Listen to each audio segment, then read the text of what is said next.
this lesson, you are going to draw a one-of-a-kind animatronic. In the process, you're going to learn the following skills that you can use in all the art that you like to draw. First, you're going to learn our sticks and shapes method to help you pose and create incredible characters. Next, you're going to learn the top 2 shapes for animatronics. One of them I call the muscle shortcut shape, which also is really great for people.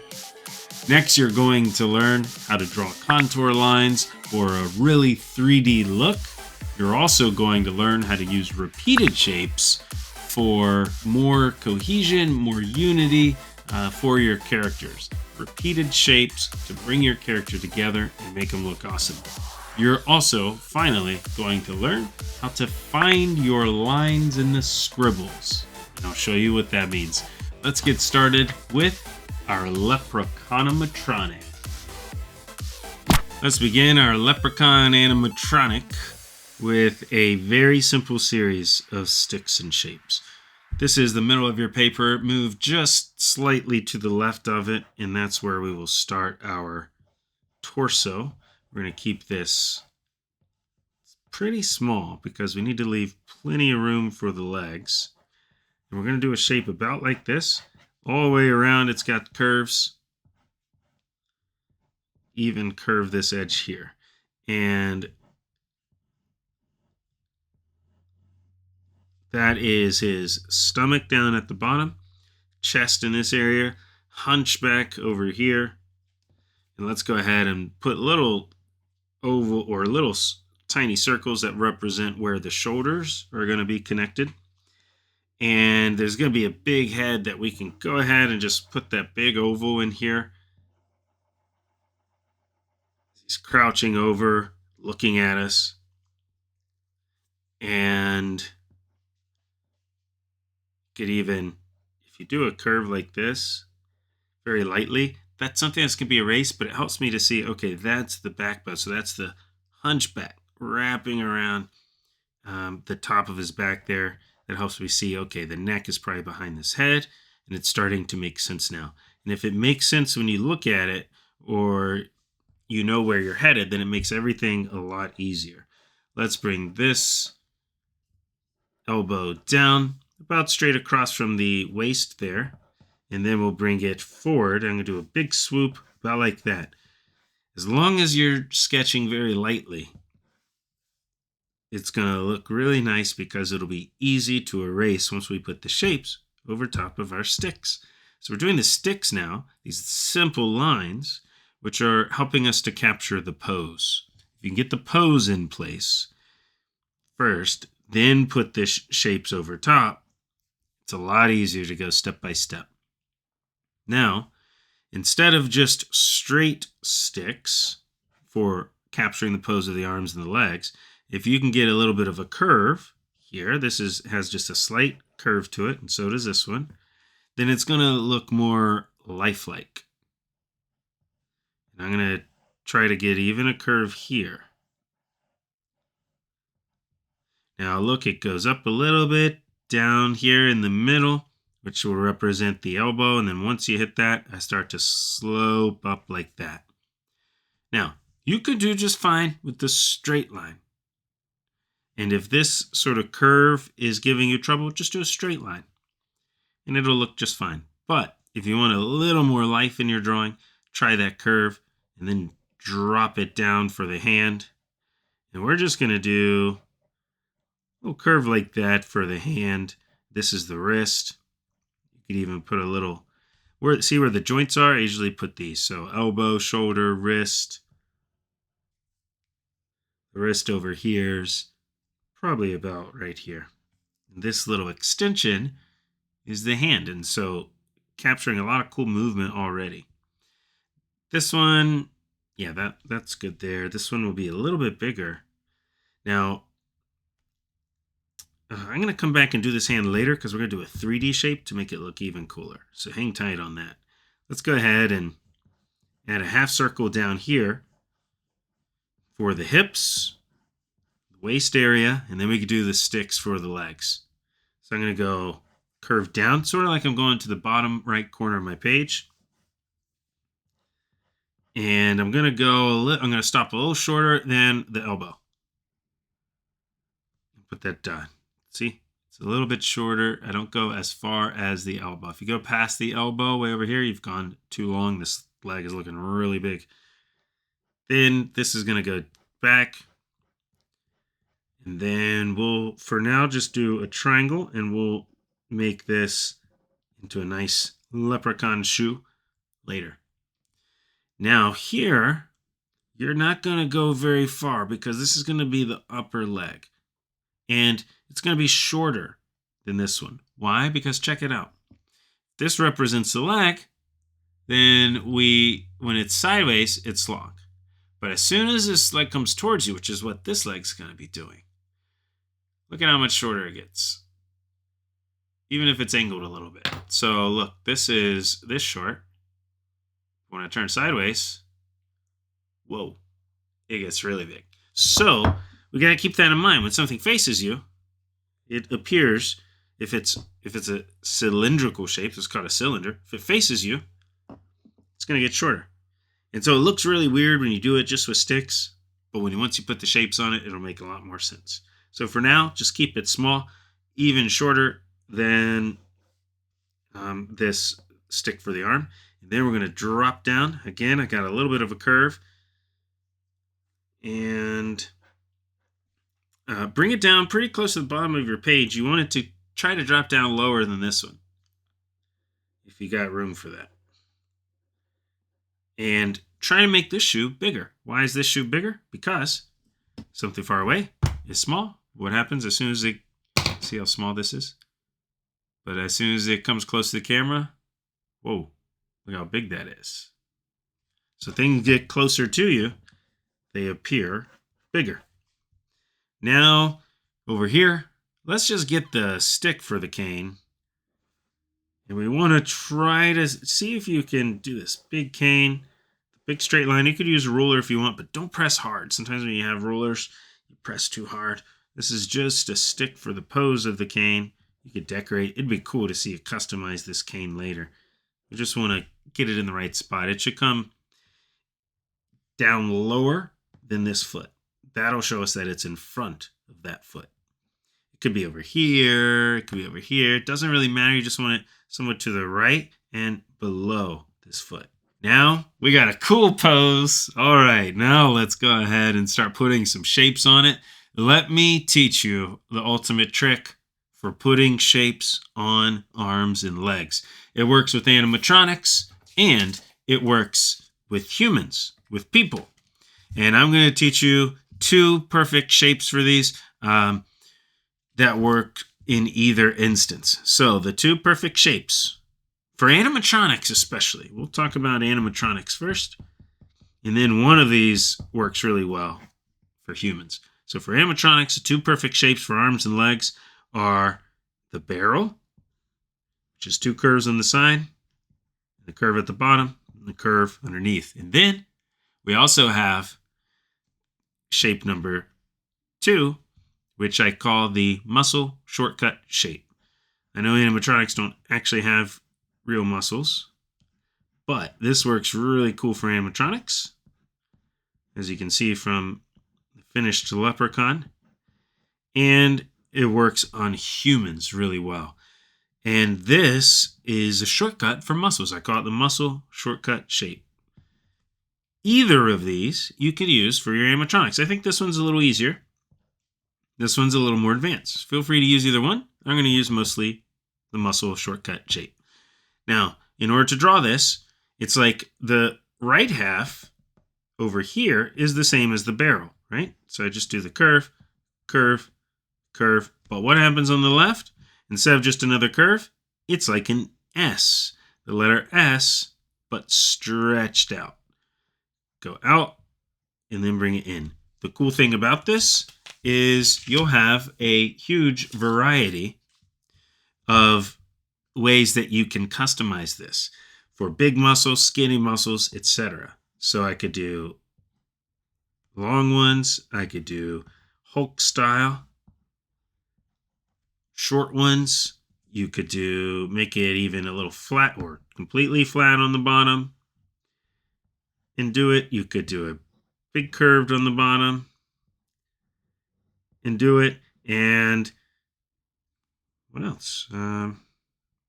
Short, long, fat, skinny.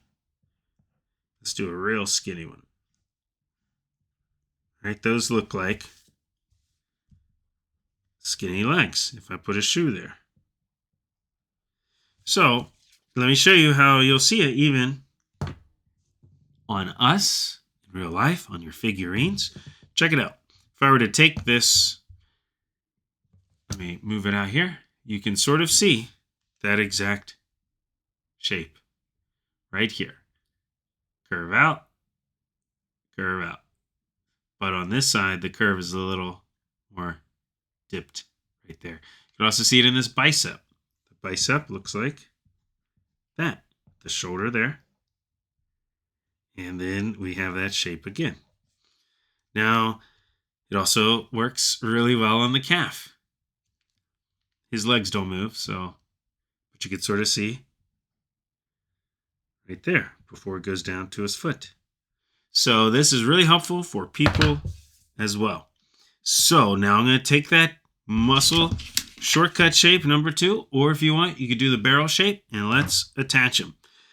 I like with my animatronics to leave a little room between the joints, and that allows me to put in wires and metal and those cool details.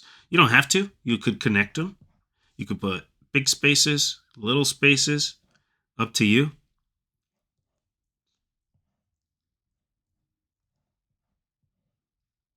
I'm going to try to make this a little skinnier because our forearms get skinnier than the upper arm. Now, you could take a look at your arm. I got my shirt on, so it's a little harder to see, but you'll see your arms, even if you're not big and muscly like the Hulk, or like me. Just kidding, I wish. Even if you're not big and muscly and you have little muscles like me, you'll notice you also have slight curves to your arms and legs. So even though I call it the muscle shortcut shape, it's not just for Hulk. It's for anybody. Even skinny legs, skinny people, we've got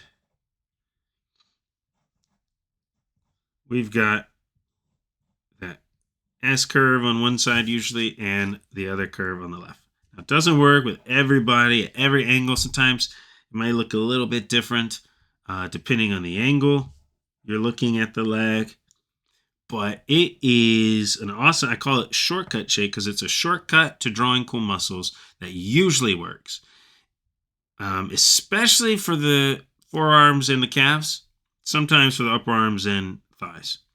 But it usually works without having to memorize all of these little ridges and all of the anatomy. It took me, it was probably 30 years before I learned this shortcut. I didn't learn it until I was an adult. And once I learned it, it made it so much easier to draw more lifelike characters, whether they're animatronics or real people. So look how cool that's looking already. Now, let's go ahead down here and attach these muscle shortcut shapes too.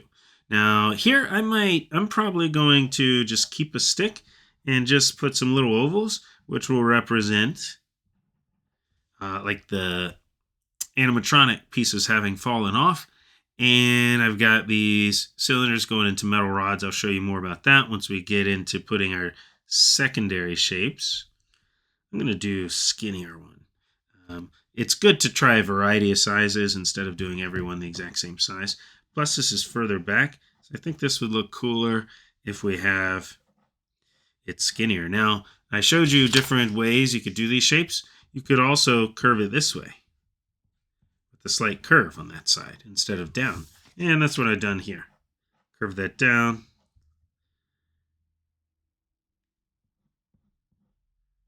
Curve the top up. We'll come back to the shoe later.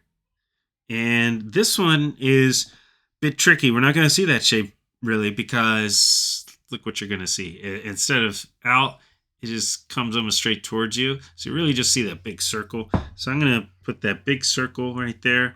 This knee is coming close towards us. And then it's going to go back It's getting skinnier on this other side because look what happens. This looks thick and then this looks skinny. It gets wider as it comes towards you. That's what's happening with this leg.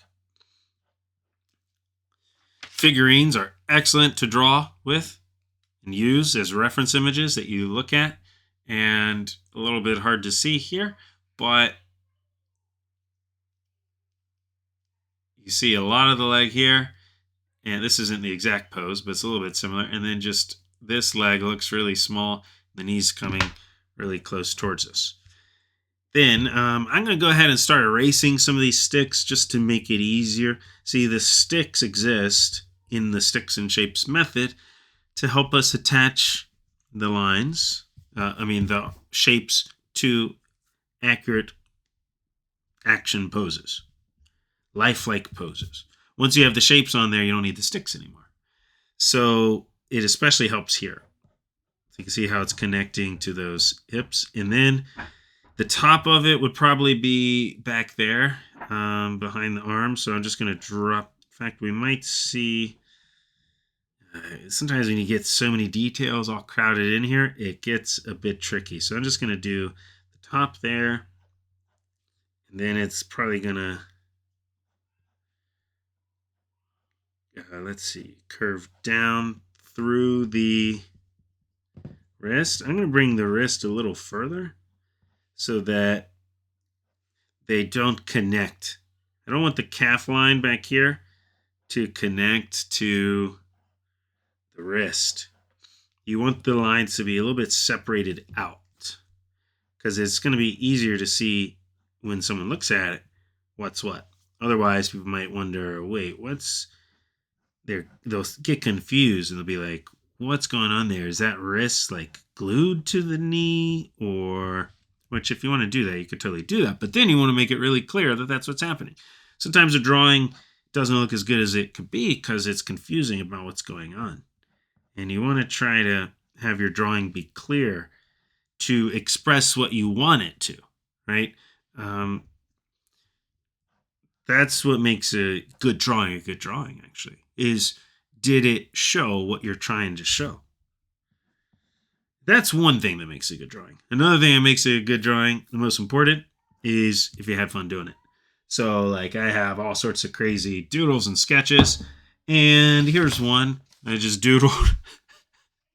It just had it lying on my desk. An orca with a skeleton? I don't know. Never seen one of that. I love this drawing, even though it was just a quick sketch. Why? Because I had fun doing it.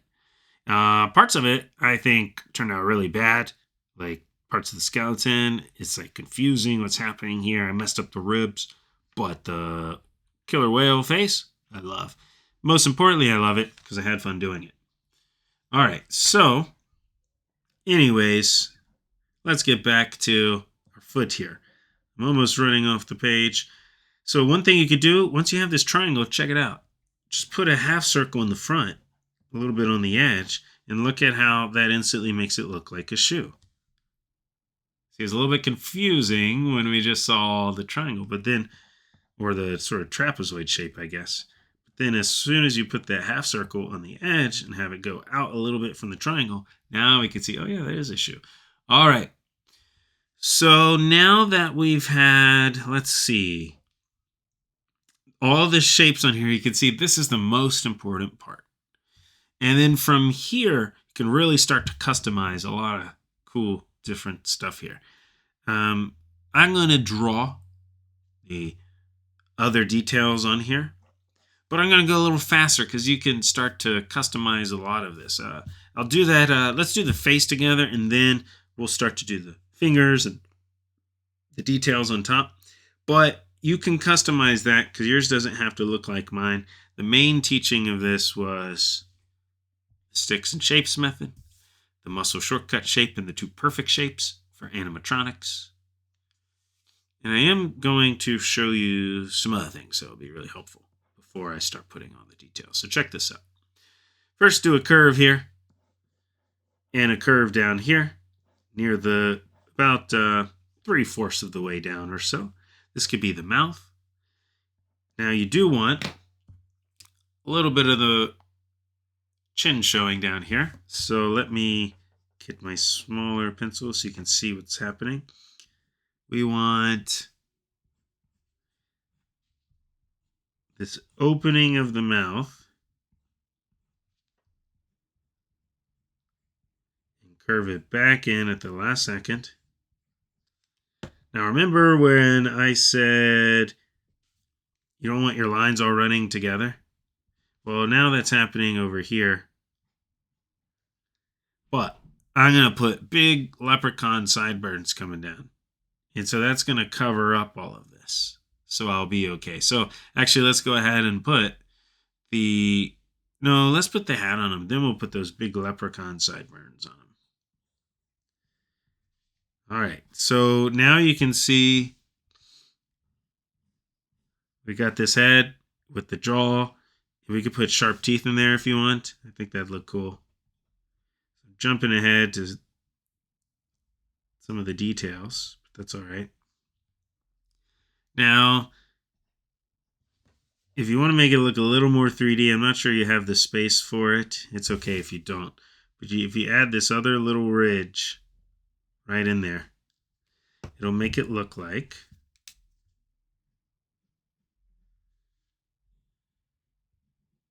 a little thickness to that space there. Okay? Like the lip has a little thickness to it. Now, you don't really have to, in pencil, I just like to sketch some different ideas, like where I might put the teeth, but you don't have to commit to putting teeth there until you ink it, because any of it can be erased. So sometimes I'll do extra scribbles and just see what something looks like before I actually keep it. Let's go ahead and put a hat on here. I'm going to put an oval. We're going to make this look really cool in 3D. So let's put an oval extending at an angle, like this. Basically at the same angle at the mouth as the mouth is. And I'm having it go a little bit beyond the head on both sides. Look at how it touches the top of the head. But then we're going to erase all this because it gets covered up.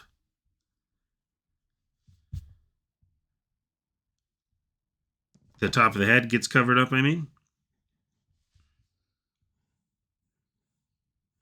And then right in the middle, about as wide as the head itself, you're going to do this curved line. And it's almost like the muscle shortcut shape, except we're going to go the opposite curve. Instead of curving out, or it's like the barrel shape. But instead of curving out on both sides, we're going to curve in like this. And that creates the hat. I'm going to go above the head. Because, again, if this line runs into this line, by the way, it's called tangent lines, then it's called tangent lines when two lines run into each other and they're like different parts of the body. So if this hat line, or different parts of the drawing, if this hat were to stop here and the curve of the hat runs into the curve of the back, then that wouldn't look as good because it creates a tangent line. So you want to try to avoid tangent lines, which was the same thing we talked about here, where the wrist almost just curved into this calf. So what did I do? I moved the wrist to the right, and I moved the calf in so that I can avoid the tangent lines. Here's another one. This is about to curve out and connect to that one. I don't want that to happen. And so we got to move things around. An artist is always doing this, moving things around to avoid tangent lines. Bummer. Let's see, because that's really close. So what I'm going to do is move this down.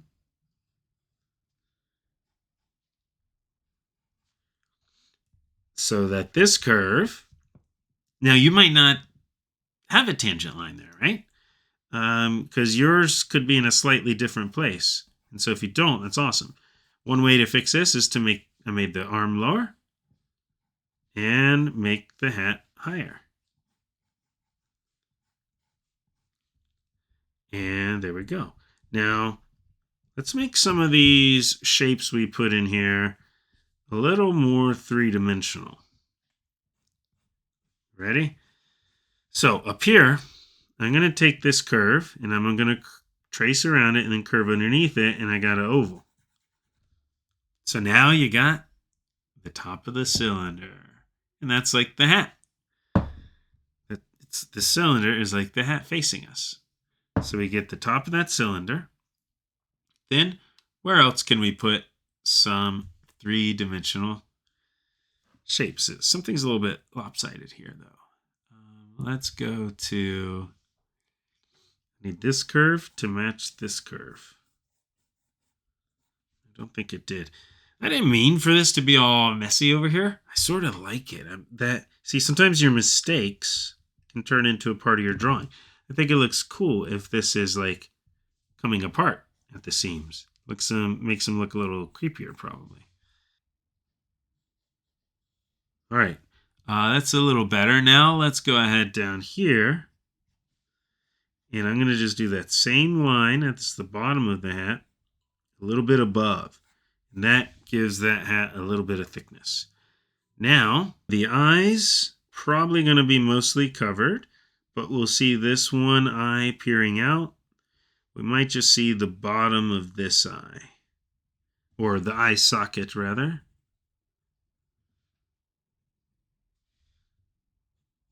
And then this one, we'll see. Now, he's going to be looking up. And so this is all that empty black socket in the animatronic.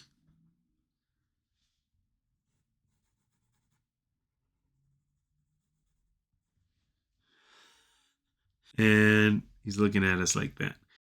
Now, I think it'd be cool to do something which a lot of character designers, artists, comic artists do in their designs, in their drawings, and that is the use of repeated shapes. Repeated shapes are a technique where if you use lots of the same shape repeated throughout different parts of your design, it's going to make it all come together to look like it really fits, to make it look believable, realistic, and really cool. So when you have the opportunity to use shapes that repeat themselves throughout the drawing, try it out. So for example, we have lots of repeated shapes with this muscle shape, right? We have some of these cylinder shapes repeated. Well, let's start repeating another shape since this is a leprechaun. Let's take the 3-leaf clover and repeat that. And we'll do it, we're going to do it for the nose, but I didn't have it in the right place.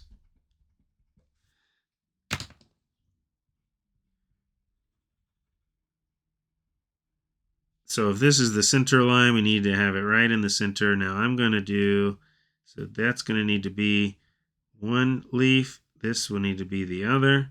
So I'm doing an upside down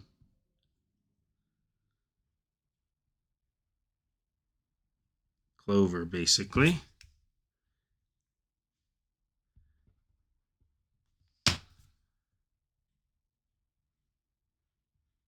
That also is sort of showing, looking like the nose at the same time. Something I noticed that I did a little bit off was I did this eye too far on this side. And really, if you look at this side, the eye is really right next to the eye.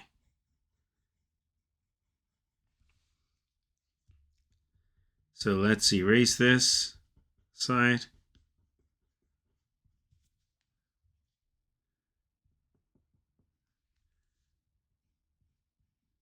And move that over a little bit, the right eye. And move this eye closer to the nose.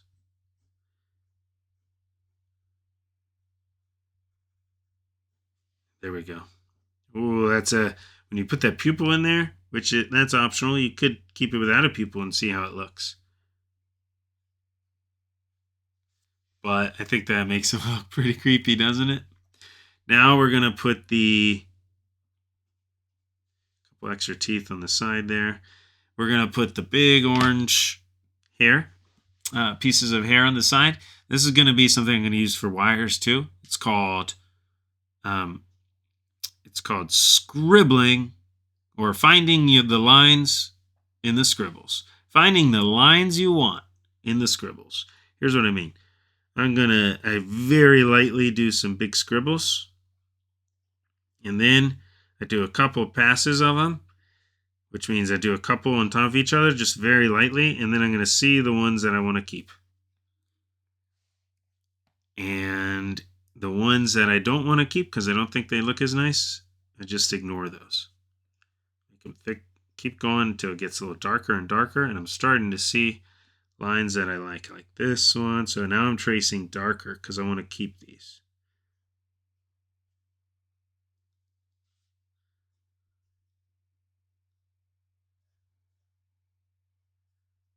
See?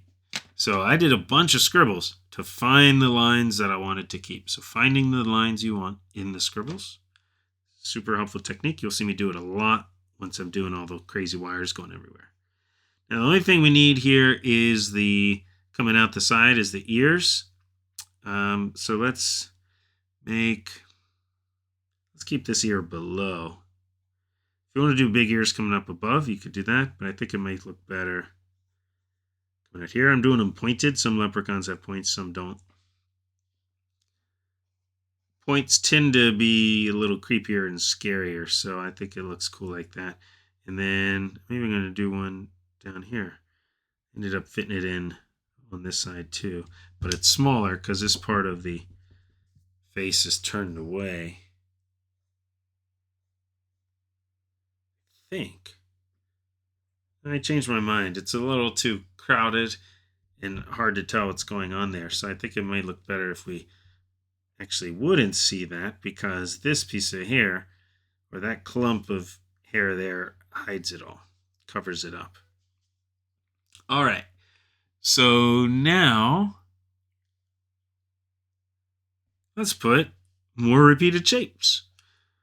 We've got clover leaf here for the nose, actually. These almost look like clover leaves, just a bunch of them all put together. See the repeated shapes? And we could even do that for like a bow tie, but we could do the bow tie shape like it's a clover of some sort. So watch this. I think the tie of the bow tie would probably be up here behind the chin. So we could just do, again, sort of finding the lines I want to keep in the scribbles. Yeah, think about like that. So this will look good as long as it's almost like tangent lines here with the hair and this bow tie. But I already know I'm going to put this bow tie in a bunch of shadow, make it darker, and make this hair brighter. So I know it'll stand out a little better. All right, now, if this was but where the bow tie was tied behind his chin, then I can bring this down and help me see the center of his torso sort of turn to the side. And I can put a belt in here. Just wrap that around. And then we can put this big belt buckle as a rectangle, sort of a curved rectangle there. And another curved rectangle, and then put a little buckle, skinny little oval. So even though I'm moving into the detail stage now, if you keep it simple, and remember everything can be reduced or broken down into basic shapes, then it's actually quite easy. You just have to take your time. That's the hard part, is being patient. So all those times you've been told to be patient, and it's hard to be patient, it definitely pays off in art if you can do it. Now I'm going to put a buckle on the hat too, on the side, like right above his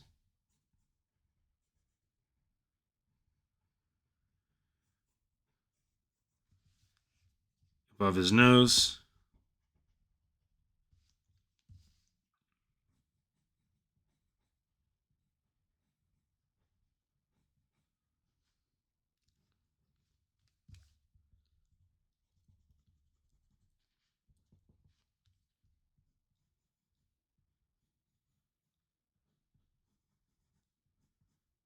Avoiding a tangent line here by lowering the buckle and moving sort of the strap or the ribbon, whatever, on the hat up higher.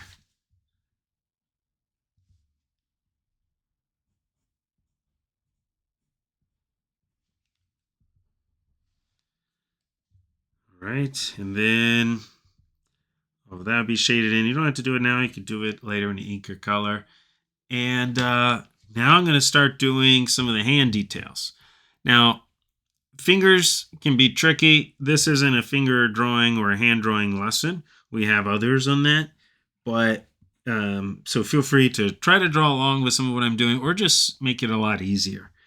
But for this hand, I'm going to go ahead and actually think about it in 3 dimensions, which is going to be sort of this cube shape. That's why I recommend to my students learn how to draw cylinders and cubes. We've done lots of cylinders or shapes based off of cylinders today.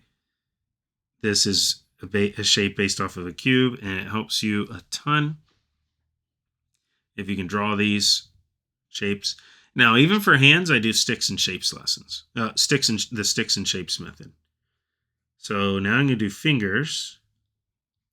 This will be sticks for the pinky, the pointer finger, and then sticks for the middle finger and the ring finger, which curves a little more, and the pinky finger, which curves even a lot more. And see how I've know where they attach if I can get that 3D box. Look how realistic or realistically robotic that hand looks now. And then for the thumb,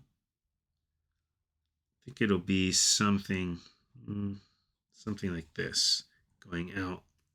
Might need to adjust that later as we go. But now I can put some of these cylinder shapes. In fact, the shapes can be very similar to what I've done here for the limbs, but just on the fingers. And you can put these little curve lines, which are called contour lines. Fancy word. Contour lines. Which are like the lines that wrap around a 3D object. And so you could even, and I will later, but since we're mentioning it now, put some contour lines very lightly, which are these almost half circle lines, or like C lines. And if you just put them lightly, you can see how it sort of starts to make these shapes look even more 3-dimensional. Like on the hat. And some of you will erase most of these, but some of these will become details, cuts, dents, scratches, even this, any sort of line that wraps around a 3D surface, like this belt wraps around this torso, the seam wraps around the torso, the stomach, and into the chest. That's all what's called a contour line. So I'm just going to put a bunch of cylinders here, break them up into about 3 segments. Again, the details get so small here that you could completely mess up the hands, and it's still going to look like a really cool piece of art because the pose looks so cool. So even I'm not perfectly happy with the hands here and the pose, and it's even hard for me to see what's going on.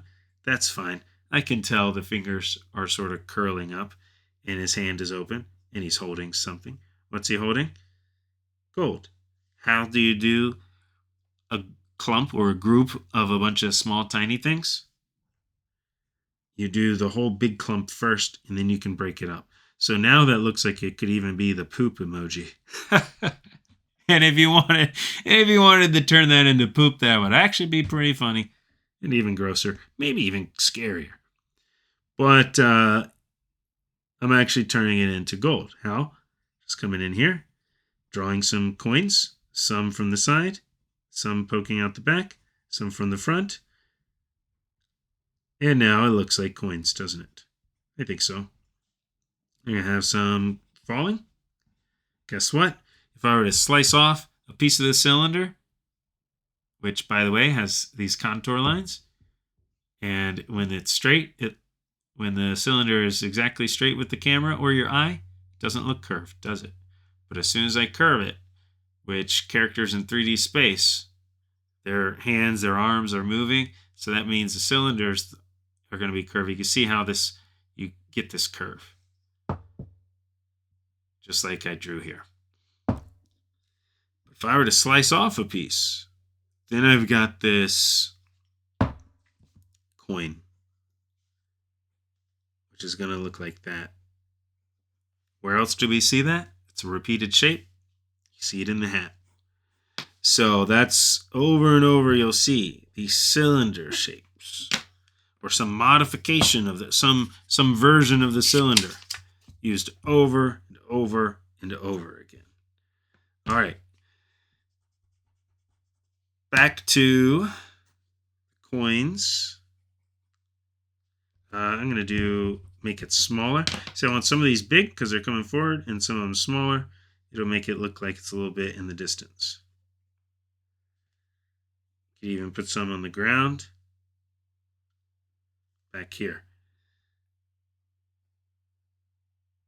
One falling off behind the hand, maybe.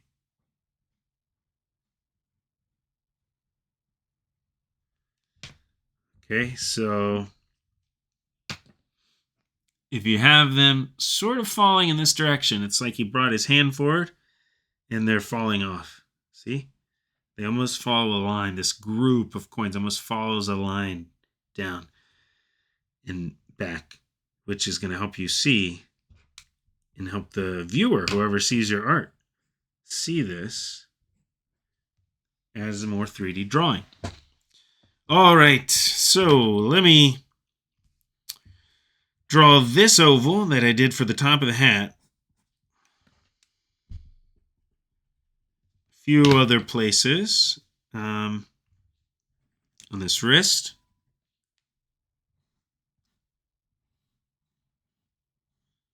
And that helps us see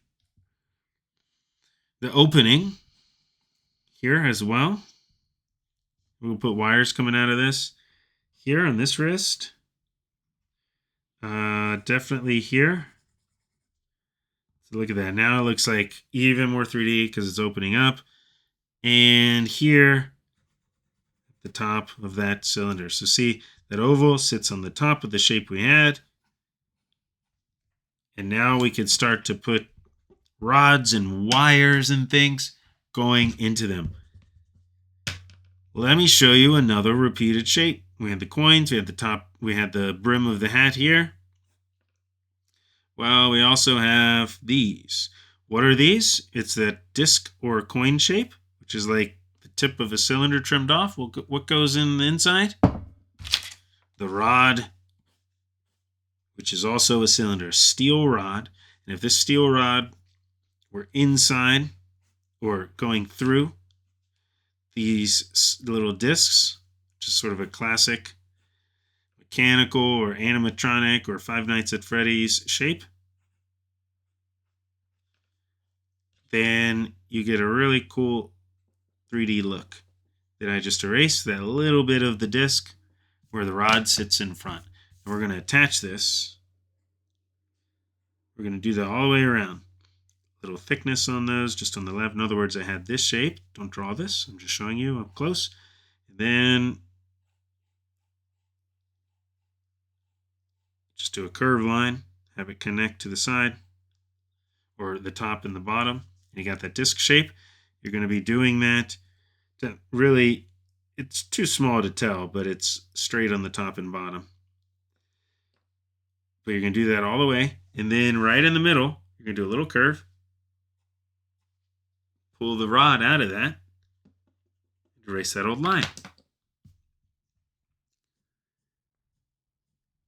Now, you don't really need to do it now. You could just do it in the inking stage if you like. But there we go. Now, I'm going to add some contour lines on these shoes. Make them look a little more 3D. Then that helps me put some details on them. So now that I see this as 3D, I could drop the heel in there. I can drop the opening, the ankle with an oval. I could drop the buckle. The buckle just wraps around that 3D surface, just like on top of those contour lines. That's why they're so helpful.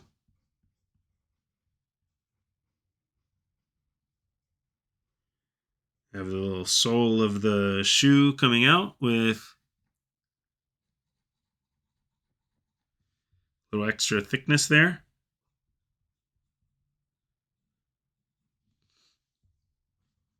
Curve it, make it look even more 3D on this side. Drop the heel. I think it'd be something like that. A little thicker for the sole of the shoe. And put the buckle on there, which is just big curves. Right above the buckle, super skinny. Whoops, a little too messy to see what's going on. Super skinny oval.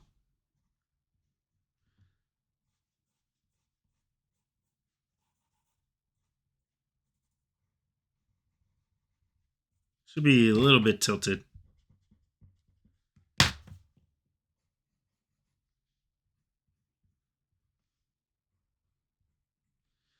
And then in here, you could do the rod, you could put discs, you could do wires, whatever you like.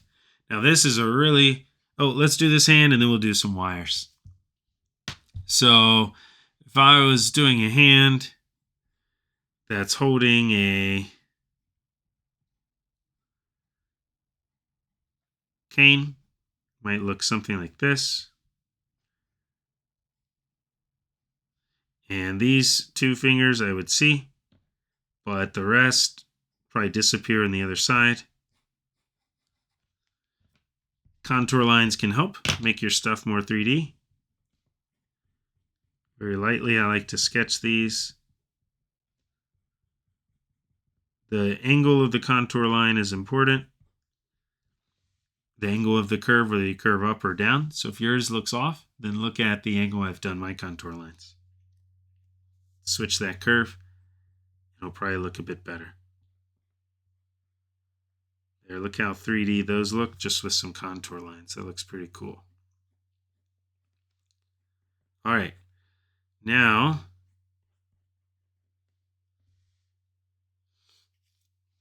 let's curve this out a little bit.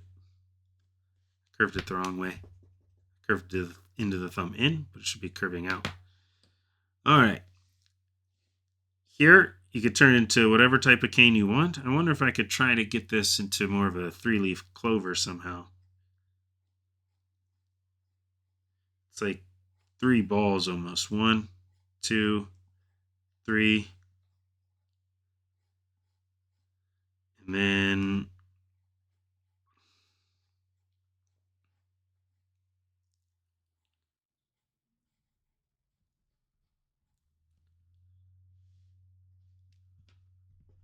let's see if that works. I'm not sure. Sometimes I just have the idea on the spot, and so you experiment. That's why I have the eraser nearby. Drawing is always experimenting. And if you try to make something perfect the first time you do it, you won't get there. I had to practice this drawing, but then I have other ideas that I come up with on the spot. So you need to be willing to mess up. If you're not, it's going to be hard to keep drawing like a great artist because you'll be too discouraged. I think this looks pretty cool. Now I'm going to turn this into a stick, which means it's going to be wobbly. And the cool thing about that is you don't have to draw straight.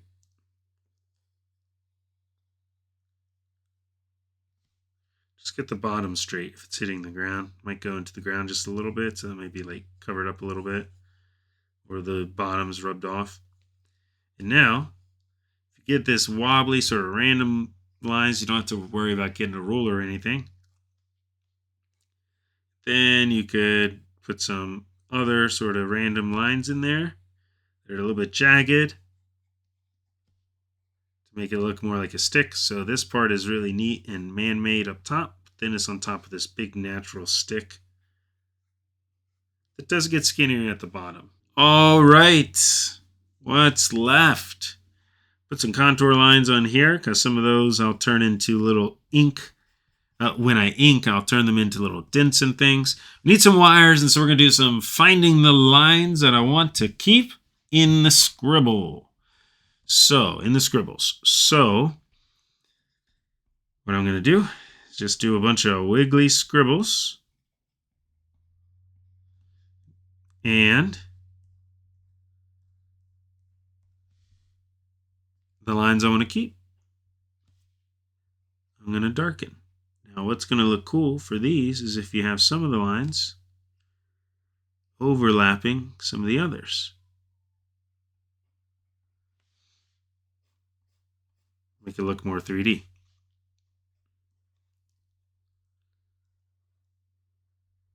Or overlapping maybe any steel rods, some going in front and then wrapping around the other side.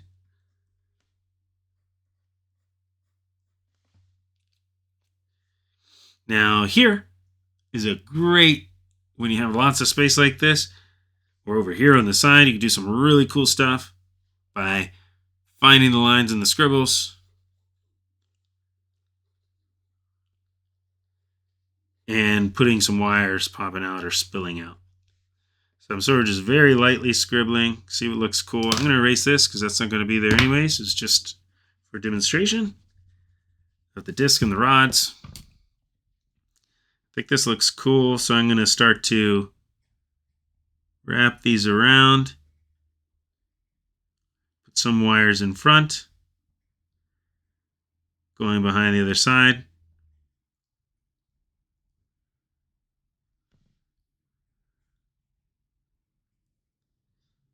It doesn't even need to be like, I'm not sure exactly every line exactly what it does, but I'll tell you right now, I haven't figured it out. It's just still a bunch of scribbles.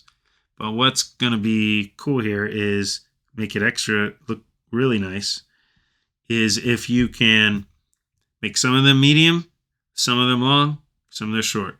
So big, medium, small. Big wires all the way down. Some medium wires here. Now I have a bunch of medium wires. So it's going to look better if I erase some of the medium ones and do some shorter ones. So now I got a good variety of big, long ones, a couple mediums. I think I had maybe, let's see. Let's bring this out a little more. Great.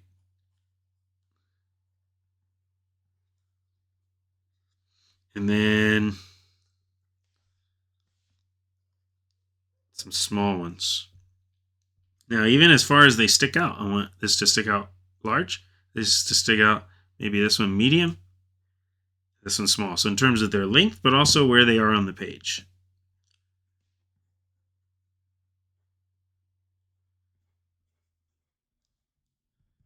Now, which ones are in front and in the back, I can determine all of that when I am inking. Now, something I just noticed is this is slanted, which doesn't really make sense because gravity would drop it straight down. So I'm going to sort of adjust that. That's why it's nice to draw so lightly so you can easily erase.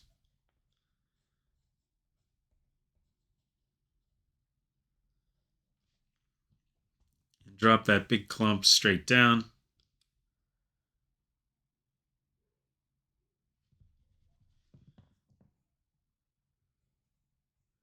Maybe this will stick out far on the inside and these will just stick out a little bit.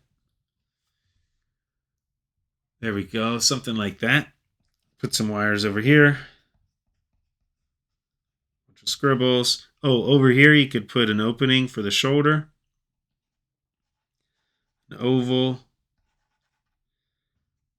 Wires going inside. You could do some wires popping out if you wanted. You could do openings anywhere you want. Rips in the arms or legs or torso. You could have wires popping out wherever you like. Some of you might do it coming out of the hat. That could be really cool. I'm going to do some wires over here. I'm going to do the open, just like I did the, anytime the joints connect, remember, I like to do spaces. Put some wires in there. I'm going to take this shape, and instead of just a bowl, I'm going to curve the side. Let's see. With that same S-line we did earlier. If I can get it right. There we go. Like that S-line, like that we use for the muscle shortcut shape. And then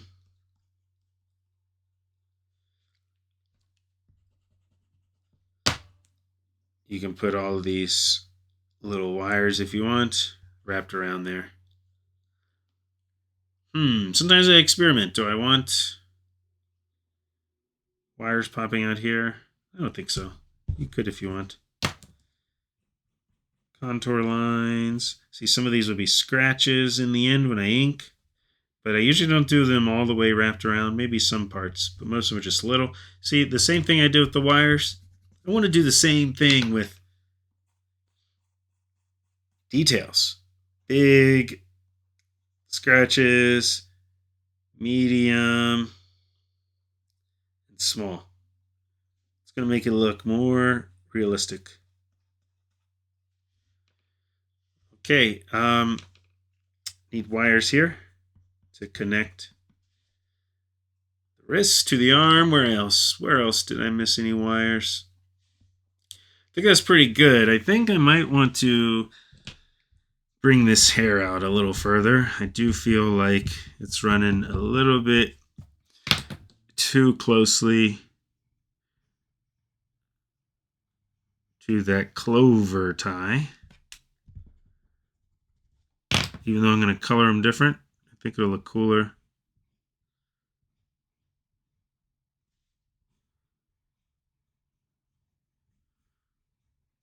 If I get the clover tie, no, I don't want the clover tie to be in front of the hair, do I? I think we want it under the hair.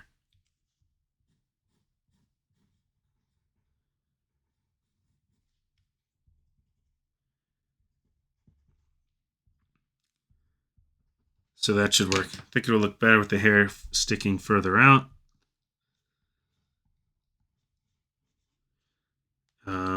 Same on this side.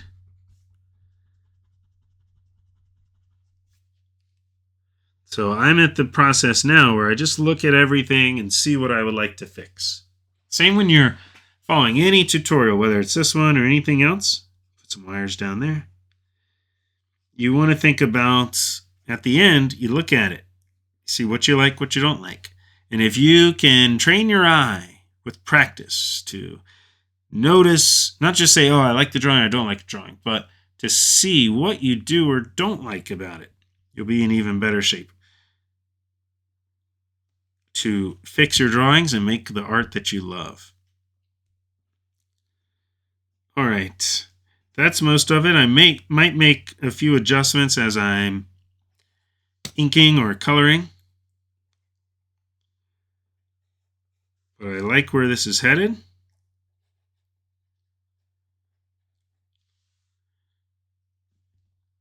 Anything else? Let's see. I think I'm going to make this opening a little wider.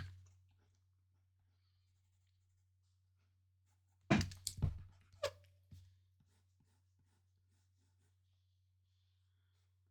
you put some contour lines there, I think it'll help you see the lean of his torso a little bit more. You could put some buttons here if you like. Could help it look a little more 3D. Anytime you have the chance to include more 3D shapes, if you know how to draw those 3D shapes, you should take it. So these 3D shapes are the same as these disc shapes that we've done throughout. You could do contour lines curve like that. Looks pretty good. Contour lines here. A little warning about contour lines. If you're not real proficient and fast at doing them, lots of times beginners they'll do them. They don't curve them enough. They try to curve them, but they go so fast. They try to go as fast as me. And it's the first time doing it. And they end up being more straight like this instead of really curving them. And if you do it straight like that, it's not going to be as three-dimensional. Contour lines on flat surfaces are straight lines, maybe diagonal, but they're going to be rigid. They're not going to be curvy. So I even put some contour lines there. These could turn into cracks if you like. Contour lines help you do stuff better in 3D. So you could even put some little wedges in there. A little more advanced. Sort of finding the lines and the scribbles. Up here, the contour lines would be straight across.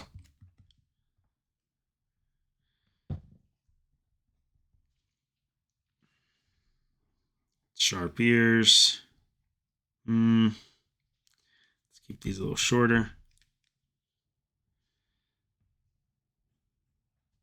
Okay. Think he's done. Time to ink it. Time to color it. Remember, take breaks. Yours doesn't need to be as looking just like mine. Doesn't need to. I hope you feel free to customize yours. Create the customizations you want on it. Definitely don't need to finish now. Take breaks, remember. Come back to it later if this is too long for you. And make it look however you like. Can't wait to see how it turned out, how you used a number of these skills. Sticks and shapes method. Top animatronic shapes, including the muscle shortcut shape. Contour lines. Repeated shapes, which included the muscle shortcut shapes, the disc shapes, cylinder shapes, the clover shape, right?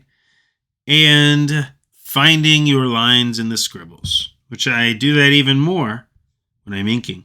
Sometimes I just put scribbles and pencil. I'm not sure which ones I'm going to ink.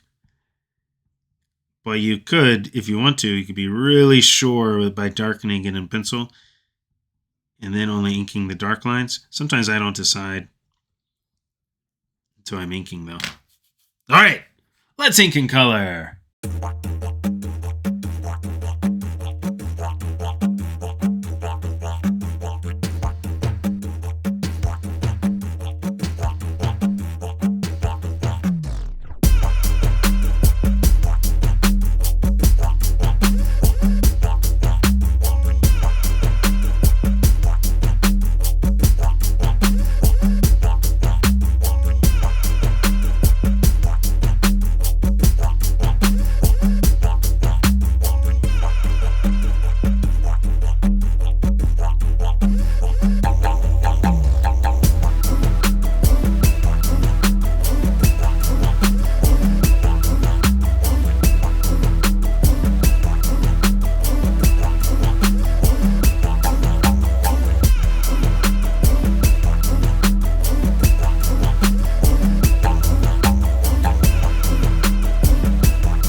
Now I'm going to show you how to do that cool shattered effect on the ground that you see in lots of comics when someone stomps or smashes into the ground, or smashes their cane into the ground in this case. What you're going to do is imagine this circular surface like on the top of the coin, which is a circle if it faces you, but when it tilts, it gets to this, becomes this skinny oval, or skinny ellipsis is the technical term. And it's called an ellipsis because look at how skinny it gets on the end, whereas an oval is going to be a little wider and rounder. So what you're going to do is sketch a very light ellipsis like that around the point of impact. And you want it to basically, the point of impact is in the center. And so then now it looks like a whirlpool or some sort of portal. So if you want that, you can do that. That could be cool. Maybe it came out of this little portal, but that's not what I'm doing. We're creating this shattered earth effect. So now what I'm going to do is do like a pinwheel straight out all the way around, these slanted lines just fanning around. Now this is a guideline. We have these guidelines in place. It's like a wheel almost with spokes in it, right? And we have this guideline in place, and this helps us see that sort of flat surface. Now what we can do is come in here and do these using those spokes or lines as guides, very rough, loose guides. We make these random jagged lines. Now here's why those spokes help us. Look at how as you go back in space, it's a little more, these get close together. You can sort of see it a little more three-dimensionally. And so I'm going to do these getting really skinny as I go back in space, whereas as I come forward, these areas get wide, right? Because my oval, if it extended beyond that oval, looks something like this. And so as I come towards, as it comes towards me, this space in between each of these gets wider, and so that's going to be the same for each of these big shattered pieces. Now I'm also going to be sort of finding the line and the scribble. And so I can do a bunch of these pieces and find the line that best fits. So I've sort of got these, this is just an example over here. These jagged, these jagged lines, and they get wider. The jagged lines get wider as they come towards me, almost like a river coming towards you in the distance. Whereas from out of the distance. In the distance, they're little jagged lines. As they come towards you, they get bigger and bigger. We're sort of doing that here for the most part. Then you're going to connect some of these straight across. So let me darken some of these lines for you. Either some of them will be diagonal, some of them will be straight across. You don't want them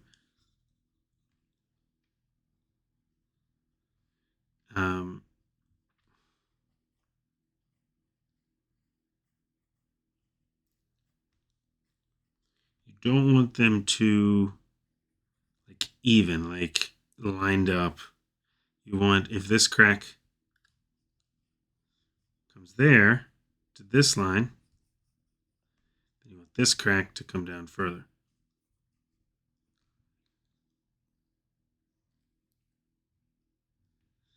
Now what I can do,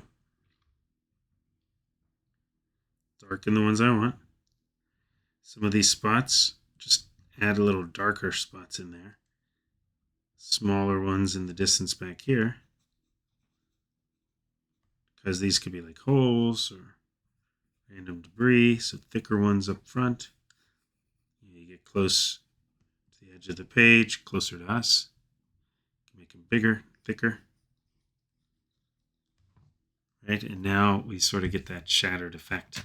Now, One more thing you could do, it's a little more advanced, but if you know how to draw this cube shape we did for the hand, basically can take some of these pieces of earth and imagine they were like this shape.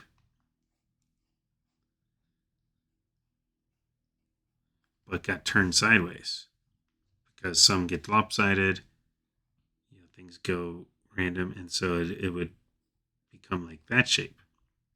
Then maybe one coming towards us, be a little straighter, maybe one in the back will go up, and then there's like these overlapping pieces. And you won't see the whole bottom. And so you'll have a piece of earth like this, that blocks some of that. Right? And these pieces of earth sort of overlap. And so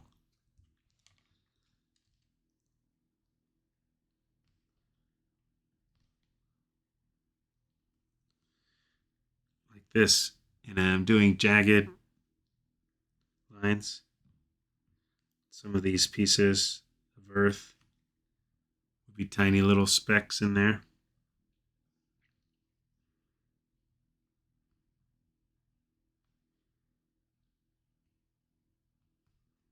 Again, you can sort of find the lines in the scribbles. I have more pencil lines than I'm going to keep.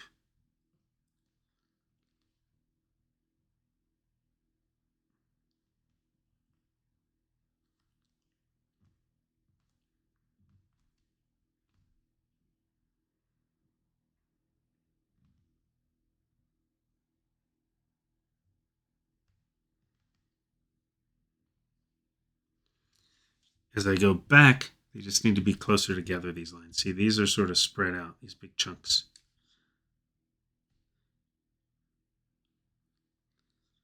But as I go back,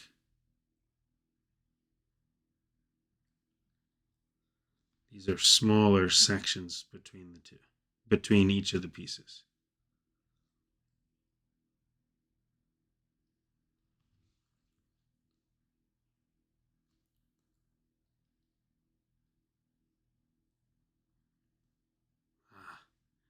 Probably shouldn't have done that because it gets a little too crowded into that foot.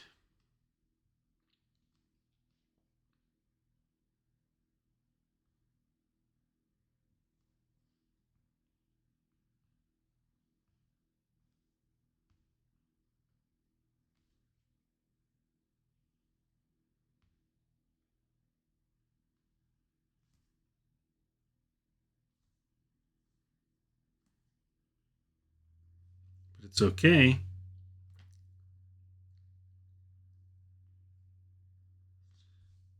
Because we can still make it look all right.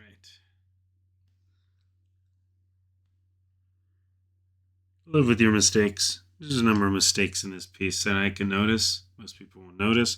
And it's the same for you. Like when you're drawing, most people aren't going to notice the mistakes you make. You're the one making it. You know exactly how you want everything to look in your head, but other people don't. And so they won't even know, they don't see the glaring mistakes that you usually see. Ask any artist, they'll tell you the same thing.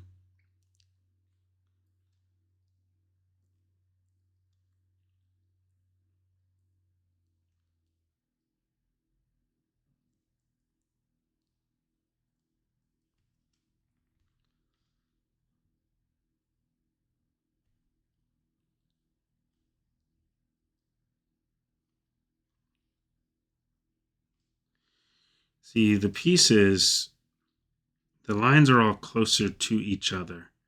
See, the space between each of the lines is much smaller. They're closer to each other because it's in the distance. But as you get down closer towards the viewer and lower on the page, then they get further and further apart.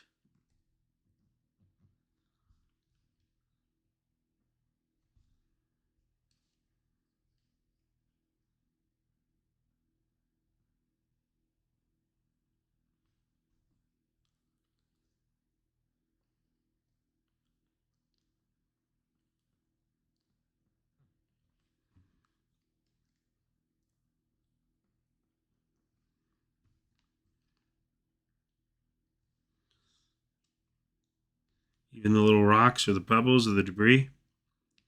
Bigger. Closer towards us. Smaller. In the distance. Now, going to erase some of this, and you'll see how a lot of it comes together. I'm going to do a little hatching shadow on the sides that are coming up from the earth, just to darken those. These are just straight lines is all. On the edges of these pieces of earth coming up.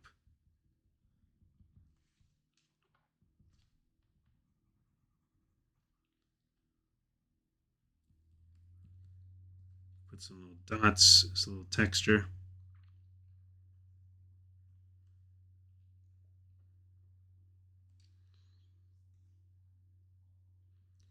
Might even put some hatching on pieces of wood here.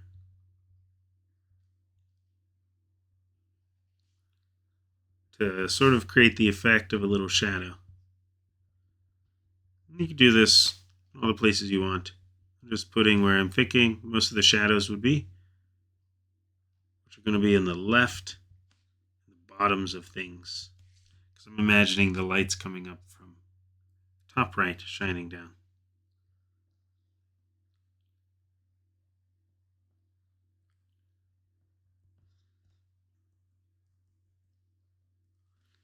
And I might even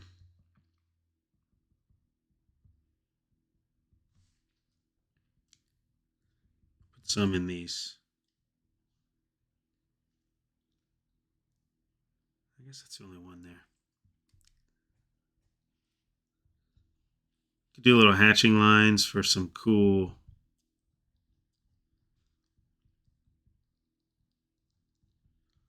dents and textures. Don't go too crazy. Well, you could go crazy with it if you like.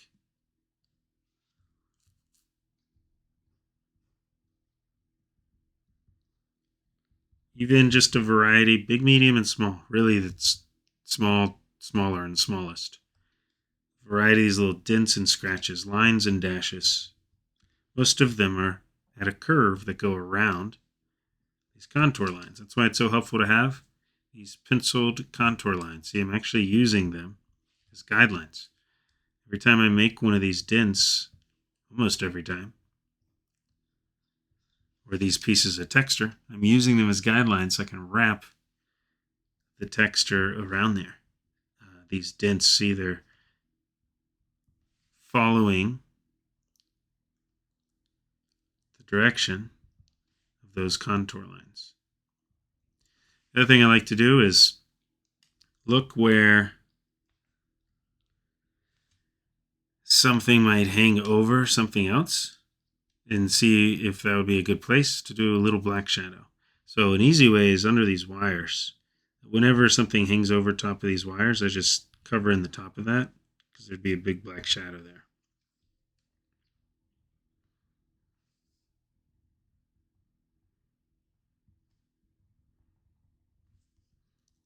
Just the tops, putting in some big black shadow.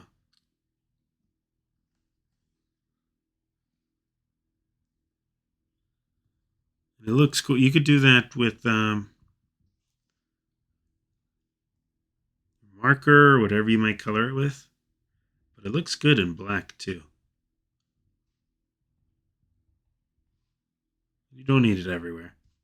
Just a few spots tends to do the trick and add more depth.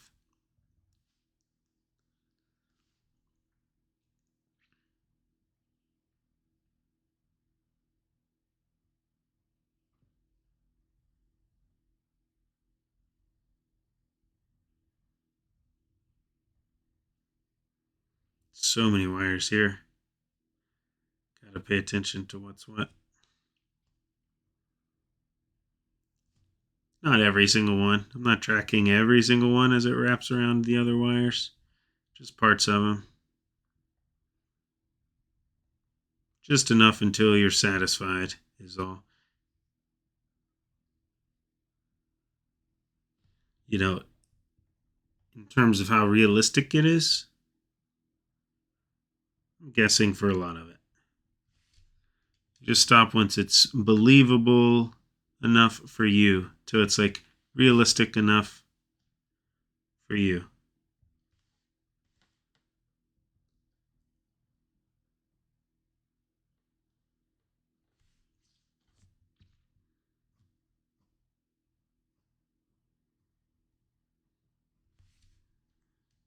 That looks cool with some of these little stray lines.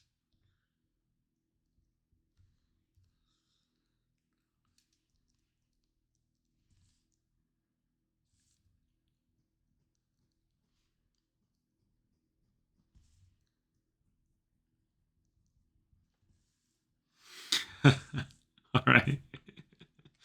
That looks fun and crazy.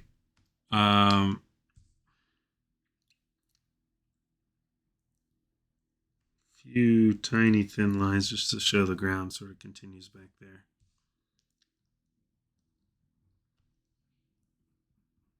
Little shadow under the foot with some hatching lines.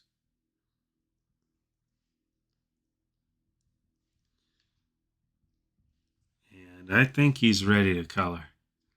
I am liking this guy. Let's just make some of these lines a little thicker. Then I'll let this ink dry. And then I'm going to color it.